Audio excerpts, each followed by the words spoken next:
Hey, so welcome back to the channel. So in this video, I'm going to go over Darth Vader's suit. Now, not the different iterations of the suit. We've already done that.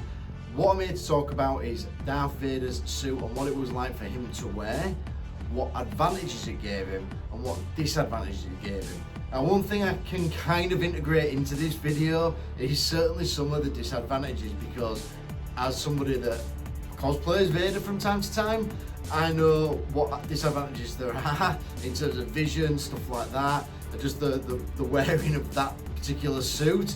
But what we don't really see, or I don't see people cover, are all the advantages they actually gave him. And was the suit overall better, particularly like in a combat situation, than not having the suit? Obviously Anakin needed it, he needed it to survive, but did it give him significant advantages?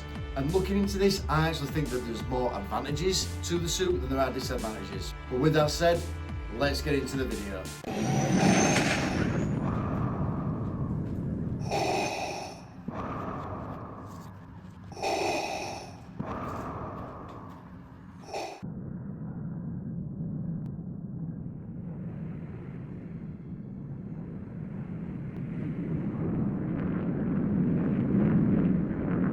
So looking at the pros and cons of Vader's suit, let's start with the cons. And the first one I want to talk about is the weight. Now, as I mentioned, because I cosplay Vader, I've got a little bit of an idea. Obviously mine is not made out of like Durasteel or whatever it is within the Star Wars universe, but still, this thing weighs a lot. Now, Vader's suit comprises of the helmet, the shoulder armor, then you've got the bodysuit, which is all leather, then you've got the K, and you've got the inner robe, and then the shin guards and everything else. All these things really add up, right? So the weight of the suit is pretty significant. I'll tell you now, categorically, you can feel the weight of this thing when you're wearing it. And so no doubt in my mind that this was a disadvantage to Darth Vader, was just the overall weight of the suit, and that just compressing his body constantly. And obviously that is going to have another impact, which I will also bring into the video. I guess a way to look at it is think about, say, like a knight, a knight in armour.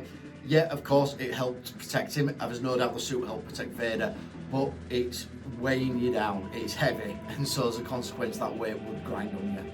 Now, the next disadvantage, without question, is the vision. And while I'm talking about this, let me put up a little video that I created just to give you an idea of what Vader's vision is like. Now, again, I'm going to go back to the fact that I've got three types of Vader helmet. I've got my Revenge of the Sith helmet, I've got one that is a replica from Empire Strikes Back, and then the one that I like to use, which is the Black Series helmet. And to be fair, the vision is different on all of these. If I take the worst one, which is the Master Replicas. Now, the vision on that is ridiculously bad. The only reason why is because the eyes sockets on the helmet kind of sit a little bit further forward, and so it's almost like you've got like a pair of binoculars almost, like you're like this, and so your peripheral vision is completely nothing. All you can see is what is in front of you. The next one, that again from my experience, is the Empire Strikes Back replica, and that sits a little bit closer to the face, so the vision on that isn't too bad, to be fair. Again, it's not great, it's sort of like a halfway house between the Revenge of the Sith helmet and then the Black Series helmet. And then the Black Series helmet, the vision on that actually isn't too bad, apart from the fact that you're wearing obviously a Darth Vader helmet, which is heavy on itself and really encases you in.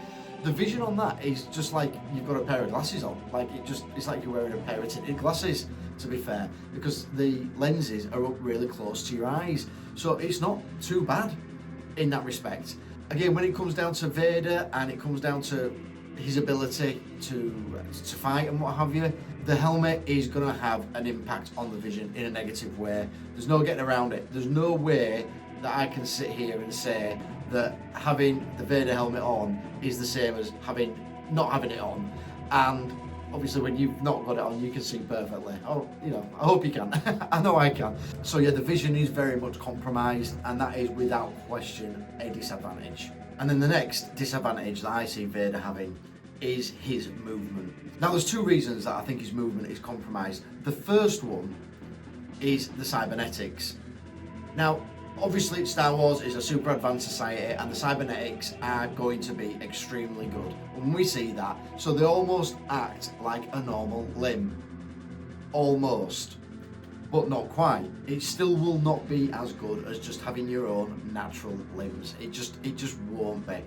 And as a consequence of that, it will slow down the speed, the reaction speed, and his ability to be able to react just as quickly as someone that's got normal arms, normal limbs.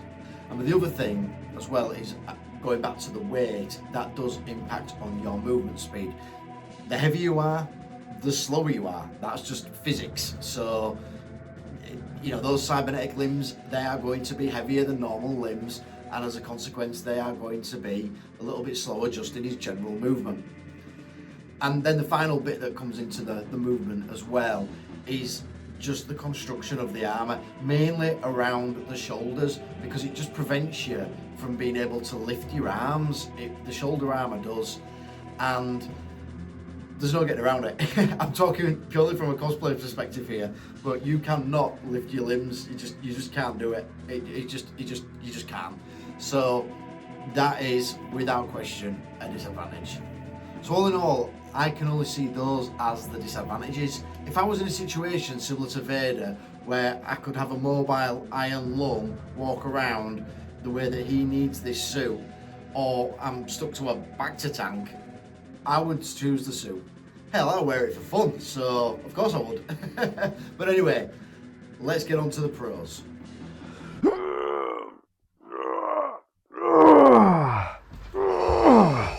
You haven't done it yet. Man, I'm trying to press the like button like you asked, but it's difficult. Are you going to go for it? Go ahead. Right, so Vader can do it. If you want to be as strong as Vader, you got to hit the like.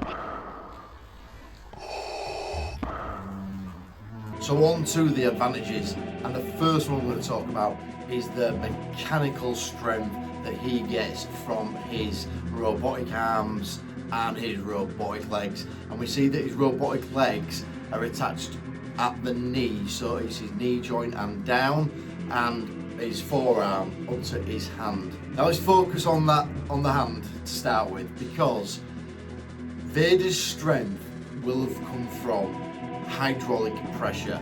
You got to think like Terminator, Robocop. That is the kind of strength that he would have had within his grip strength. And the thing I liken it to is, because of the size, I think it would sort of exert the same kind of power that like you'd get from, say, a hydraulic disc brake on a mountain bike. Now I've got a pretty decent e-bike, and the hydraulic disc brakes on that are absolutely insane. They are no joke. They stop me, and I'm over 200 pounds, and they stop me and the bike like instantly. They will lock up. So if Vader was to grab you by the throat, he could crush your throat, no drama. He would pop your head off, no problem whatsoever. The power that they would have in comparison to human strength, even the strongest guys on the planet, nah, not even close. Hydraulic pressure works on how big the cylinder is and how much fluid is in that said cylinder as well. Even though they would have been a lot smaller than what's say on like a car, they would still create insane PSI pressure. So there's no question that that is an advantage for him. And then another thing, now I'm putting this in as an advantage. I'm not saying it is an advantage, but we know Anakin is around 6 foot tall, and we know that Darth Vader in canon is around 6'8". He's bloody tall. So where do you get the extra height from? Well, the helmet certainly gives him a bit of extra height, but not that much. So it had to have come from the cybernetic legs, and those have given him extra height. I guess that almost falls into the last thing that I'm going to talk about as well. So if you feel you're really short and you want to be taller, just get yourself into a lightsaber duel with someone, have them cut your legs off, and just have some cybernetic ones fitted. Hey, presto, You can be taller. Yeah, don't do that. Now the next advantage that I want to talk about is one that I've not seen anyone else really talk about this or cover it. So I'm doing it. But it is that Darth Vader's suit would allow for an advanced air intake, or more importantly, advanced oxygen intake. Maybe even being able to purify or increase the level of actual oxygen that's taken in via inhalation. And what I mean by this is, your body needs oxygen, and that prevents lactic buildup in your muscles. So when you're actually working out and you're feeling that lactic acid buildup, that's your muscles getting fatigued, that's them getting tired. And that can be down to, again, a lack of oxygen getting to your muscles. And so, because Vader's suit is able to increase the actual respiratory function, so it can breathe faster, and again, because it's mechanical, and it can allow it to sort of push more oxygen directly into the lungs, it ultimately means that his muscles are getting less fatigued. Now, I appreciate that he's a cybernetic person, so he's not got his hands on his feet and what have you, they're cybernetics, but irrespective of that, you've still got your biceps, you've still got your quads, you've still got other muscles, and even for your brain, oxygen to your brain, and his suit would allow for higher oxygen intake, which is just going to make him be more durable, last longer in a fight, where other people will get tired or will get fatigued. It's the suit that maintains that high level of oxygen intake because it's doing the breathing for him. Right, now this is not actually confirmed, but it does tie in with what we just talked about with regard to advanced oxygen intake, but oxygen storage as well. Now, if you notice, in particular in Kenobi, Vader has like a device sort of attached to his back. Why could this not be some kind of oxygen storage device or equipment? And we also see Vader, he does enter the vacuum of space and it doesn't affect him. And obviously the vacuum of space has no oxygen in it, it has no air in it, it has nothing in it, and yet he's still able to enter that vacuum of space and it doesn't affect him. Almost like a spacesuit, really. So yeah, oxygen storage, and that is an ability that would allow him to survive on planets that have got low oxygen levels. It would allow him to, again, enter the vacuum of space, as I've just said, but even allow to push more oxygen in if it's so required. Again, to sort of tie in with what we talked about in point 2 of advanced oxygen intake. So yeah, Vader's suit acting obviously like a spacesuit and giving him that ability to store oxygen to use whenever it's required. And so let's just talk about the cybernetics again for a second here, because clearly the cybernetics would have given him strength in his grip, things like that. But because they will be heavier than his normal limbs, they will almost act like sort of the heavy hands or the heavy wrist weights, the heavy leg weights that you can get to help condition and train your muscles. And so over time, this is just going to strengthen the muscles that he had left. So ultimately help build his shoulders, his biceps, his triceps, and again his quad muscles, because he's going to be carrying around that extra weight. So albeit a disadvantage to start with, that would eventually turn into an advantage for him. And so one of the biggest advantages is obviously the armour elements. Now the armour consists of his helmet, the shoulder armour, and the shin guards. Those are like the armour pieces. And what we see, and we've seen this in live action, is that Vader can take blows from lightsabers or blaster bolts even, and yes, they might damage the armour, but it saves him. So in Empire Strikes Back, where he gets hit here,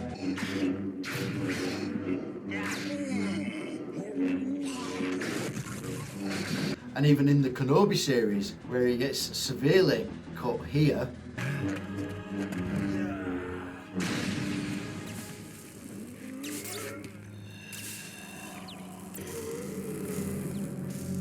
it's the armour that's taking the damage, not him, and that is obviously a lifesaver. So the armour, according to Star Wars lore, is made from Dura steel, which is a steel that's supposed to be able to withstand to a degree lightsabers. And we see in this scene with Qui-Gon where he's using the lightsaber to cut through a door, it takes time for that lightsaber to get through that door. And Vader's armour operates in the same way, where he can take a hit and that hit won't kill him. Yes, it will damage the armour piece, but it's not going to kill him. And as a consequence of that, that is a massive advantage within dueling and combat. We also see it happen here. I appreciate it's animated, but still I've got to put this scene in, but where Ahsoka manages to catch Vader off guard and she hits him with the lightsaber in the helmet.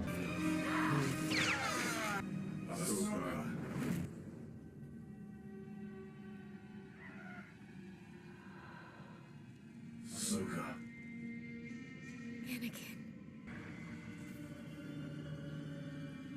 I won't leave you. Not this time.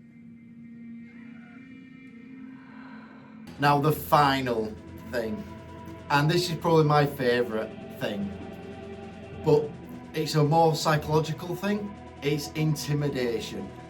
Vader's suit is very intimidating. There's no two ways about it. It looks mean, it looks menacing, it looks like, okay, I better not mess with this guy. And I'm going to tell you now categorically that even in a cosplay scenario, people are a bit intimidated by Vader, particularly if you don't say anything, you're just quiet, you can kind of square up to somebody and they're a bit like, whoa. So it does have that intimidation factor.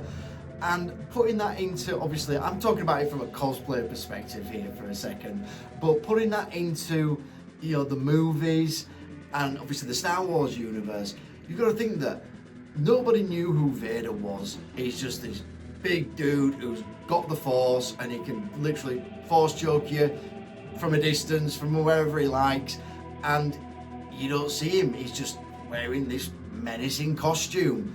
And that is a huge factor. It plays a huge psychological game. And you can't tell me that psychology doesn't play a part. You look at any real world fighters going into like UFC fights, boxing fights, anything like that, they've all got their intimidating music on, you know, they've got their theme songs, this, that and the other. Because if you can get into somebody's head before you've even started the fight, you're already halfway there. Because you've intimidated them, and that is a big factor, and my favourite factor, to be fair. Now there's plenty of lore and particular people in comments and things like that will talk about Vader's suit being a hindrance to him, and that Darth Sidious created it to cause him pain and cause him anguish and things like that. And okay, I can kind of get on board with that, or I can get on board with that, because I won't put it past Palpatine. He's a evil character, the most evil character. I did a whole video about how evil Palpatine is. But I don't think Vader's suit was there purely to cause him pain and cause him anguish. It really gave him some advantages, some significant advantages in a lot of different aspects. And from my perspective, I think Vader's suit as an overall package made him a lot more powerful, a lot more intimidating, and allowed him to focus his energies on the things that he needed to focus them on. So for example, in a fight situation, he could focus on his movement, he could focus on his opponent, he didn't have to think about becoming exhausted. So things like that, they do play a big part. I think all in all, Vader really embraced the suit, and it was as much a part of him as he was a part of it. But with that said, guys, look, this is a redo of my original video. The original video, when I reviewed it, I didn't like it. There were things in there that I just wasn't happy with, and it was one of my more ambitious projects quite early on, so I wanted to redo it. And if you're watching this for a second time now and you're seeing this for a second time, then I hope you enjoyed the re-edit version. If you've seen it for the first time, then if you want to go back and watch the original, do it, but otherwise don't bother, because it's not as good as this one. But with that said, guys, I hope you enjoyed it. Don't forget to like, don't forget to subscribe. I will see you in the next one.